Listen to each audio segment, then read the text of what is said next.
તો સુરતના હીરા ઉદ્યોગમાં લાંબા સમયથી મંદી વચ્ચે રાહતના સમાચાર. રફ ડાયમંડ ટ્રેડને હવે ટેક્સમાંથી રાહત મળશે.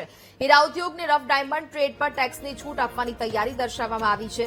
સ્પેશિયલ નોટિફાઈડ ઝોનમાં રફ ડાયમંડ ટ્રેડને ટેક્સમાંથી રાહત મળશે. કેન્દ્ર સરકારના નિર્ણયથી હીરા ઉદ્યોગને નવી ઉડાન મળવાની છે.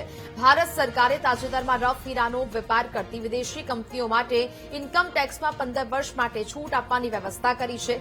ઉદ્યોગના અગ્રણીઓએ આ નિર્ણયને ભારતીય હીરા ઉદ્યોગ માટે મહત્વપૂર્ણ ગણાવી રહ્યા છે. નિયમ લાગુ થયા પછી ભારત રફ ડાયમંડના વેપારના મુખ્ય હબ તરીકે સ્થાપિત થઈ શકે છે.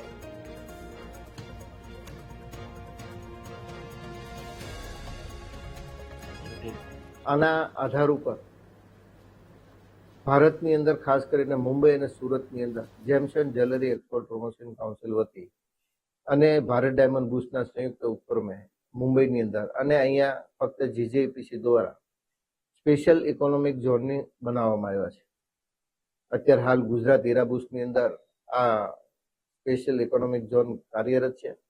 અહીંયા હાલ વિદેશના જે કંઈ માઇનરો છે, બ્રોકરો છે, એ પોતાની રફ લઈને અહીંયા બતાવવા માટે આવી શકતા હતા.